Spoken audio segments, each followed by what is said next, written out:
سلام، وخت مو بخیر.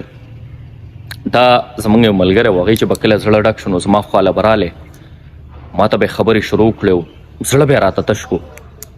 او د هغې پلار چې کوم و نو هغه لږ سخت مزاجه و، ترخه لهجه به یې کاروله.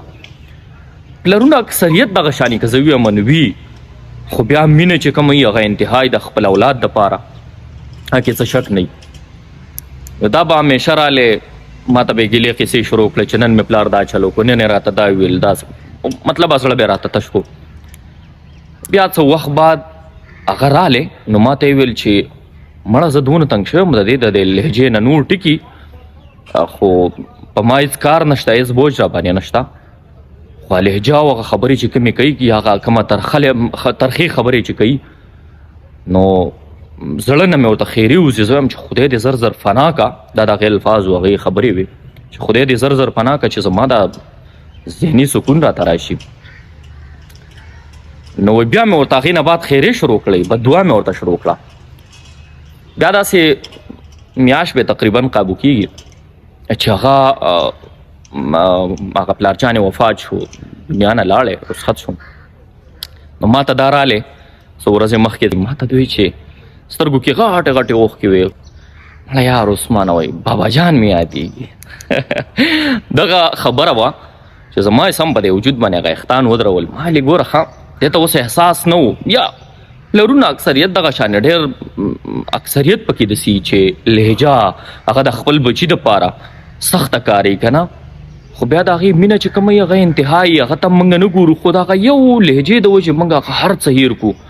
نو ما ته یې تپوس وکړه چې ولې دې دونه سخت یادېږي؟ وایي مړه بس یو خو که زه نورې خبرې وکړم نو کار راته یو په دوه شو، د کور بوج شو، څه او څه راته پاتې شو، بل د پلار چې کومه مینه بچو له ورکوله، مور له ورکوله، د هغه چې کوم کارونه وو هغه هر څه ماته پاتې شو، اوس به زه هینډل کوم او دا ماته لږ ډېره زیاته ګرانه شوې. د هغې نه علاوه وایي مړه چې دا پلار دې ژوندی هسې به وایي داسې پولا وسینه ګرځې، ځان به درته داسې بادشاه ښکاري، خو چې کله یتیم شي یا پلار مور دې نه وي نو بیا درته اندازه کېږي. بیا ما ورته ویلې چې لږ ډېر وروسته پوه شوې، او زمونږ خپل هم دغه شانې موږ ته دا اندازه کېږي، دا راته ولګي چې زمونږ پلار چېرته ډېر غټ ظالم او جابر دی، خو اصل کې حقیقت کې هغه داسې نه، هغه خپل بچي دپاره لږ سخته لهجه پرې کاروي چې دا چېرته داسې کوم غلط قدم وانخلي یا په غلطه لار روان نه شي. نو د هغې مزاج دغه شاني اکثریت که زه ګورم. نو زما همدغه پیغام دی چې په ژوندینې قدر وکړئ، چې بیا وروسته سړی انسان خفه کېږي. نو دغه خبره مې کولی چې په ژوندینې قدر وشي نو هغه ډېره زیاته ښایي بیا وروسته د دې چې افسوس کې یار دا څه وشو، دا زما څه وشو. نو چې کله نه هغه هر هغه څیز چې کله نه بیا انسان ته قدر پیدا شي. نو خپل پلار، مور، خور، رونه، بچي، ښځه، دا داسې رشتې، دا داسې د وینې رشته یي که نه، چې د دې نه یو خو خلاصون نه کېږي، او کله چې نه نو انسان ته اندازه کېږي چې یار ما یو غاټ څه بایللي دي. نو پکار ده یو بل ژوندینې قدر وکړئ.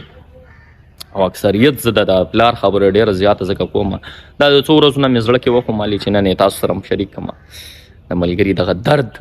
هغه نن سبا زه ګورم نو کله کله وله زه وخت ورکوم، زه وایم چې هغه یو دغې رواني ژوند یې روان یو په لږ ذهني سکون ورته میلاو شي. بهرحال